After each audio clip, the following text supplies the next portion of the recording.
Allez, allez, Okao, allez, au BT Boutier Kaïsa. Comment allez-vous? J'espère que vous allez bien. On continue donc avec la langue BT. On va voir aujourd'hui du vocabulaire autour de Dieu, de l'Église, de la prière, etc., etc. On commence par Dieu. Donc, je suppose que vous savez déjà que Dieu se dit Lago. Lago. Lago. Dieu se dit Lago. Les qualificatifs de Dieu, on va en voir plusieurs. Le premier, Lagotape ou Lagotepe. Lagotape. Version longue, c'est Lagonogotape. Ça veut simplement dire le Dieu puissant qui est dans les cieux. Le Dieu tout-puissant qui est dans le ciel. Le ciel se dit Nogo. Nogo. C'est pour ça que Lagonogotape veut dire le Dieu puissant qui est au ciel. Mighty God in heaven. Deuxième qualificatif, Agnelegnon. Agnelegnon. Agnelegnon veut dire Seigneur. Agnelegnon. Seigneur se dit Agnelegnon. Ok? On continue. Fouegnon. Fouegnon. N'hésitez pas à répéter. C'est le sauveur. Le Savior. Fouegnon. Fouegnon, c'est le sauveur. Et d'ailleurs, lorsqu'il y a gnon à la fin d'un mot, ça désigne en général celui qui fait la chose ou qui est la chose qui précède. Donc, gnon, c'est souvent celui qui... Ça peut être son métier, sa fonction, sa nature, le chanteur, le danseur, etc. L'oblénion. L'oblé veut dire chanter. Donc, l'oblénion, c'est celui qui chante, par exemple. C'est le chanteur. Ok? L'oblénion, c'est le chanteur. Donc, si vous voyez un chanteur, vous savez qu'il s'appelle en BT l'oblénion. L'oblénion. L'oblénion, c'est le chanteur. Donc, on revient. Fouegnon. Foi, ça veut dire sauver. Donc, fouegnon, ça veut dire celui qui sauve. C'est le sauveur.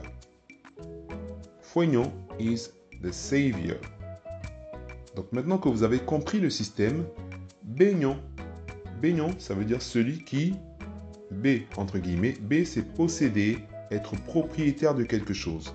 Donc, baignon, c'est le maître, dans le sens de propriétaire. Baignon, the owner, the master. Nyon sougnon.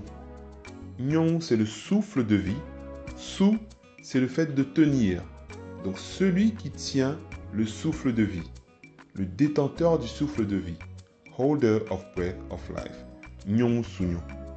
Nyon sougnon. Nyon sougnon. Zézé pagnon. Zézé pagnon. Zézé, c'est le miracle. Pas, c'est le fait d'accomplir, de faire quelque chose. Donc, Zézé pagnon, c'est le faiseur de miracles.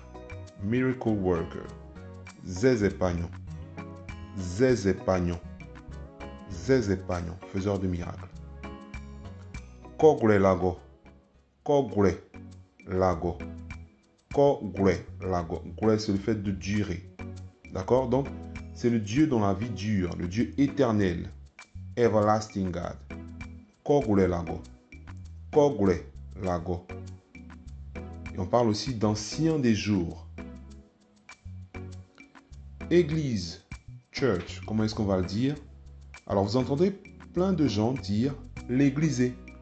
L'églisé. Ou certains BT vont dire churchy. Certains BT ou Dida ou Gaudier vont dire churchy. Churchy. Mais le terme exact, c'est lagoboudou. Lagoboudou, qui veut littéralement dire maison de Dieu. Lagoboudou. Donc, même si vous entendez 95% des personnes dire l'église aimée ou church aimée, sachez que le terme exact, c'est lagoboudou. Même si les autres sont rentrés dans les mœurs. Prier Dieu. To pray to God. Lagobubo. Lagobubo. Ils prient Dieu. They are praying to God. Wabubo lago. Wabubo lago. Ils sont en train de prier Dieu. Wabubo lago. Prions Dieu. Let's pray to God. Ayabubo lago. Ayabubo lago. Venez, on va prier Dieu. Aïe, akel lago bubo. Aïe, akel lago bubo. Aïe, akel lago bubo. Venez, on va prier Dieu. Aïe, akel lago bubo. Et voilà, ce sera tout pour le vocabulaire autour de Dieu, de la maison de Dieu, l'église, la prière. Allez, à watokeyo, lago panimu.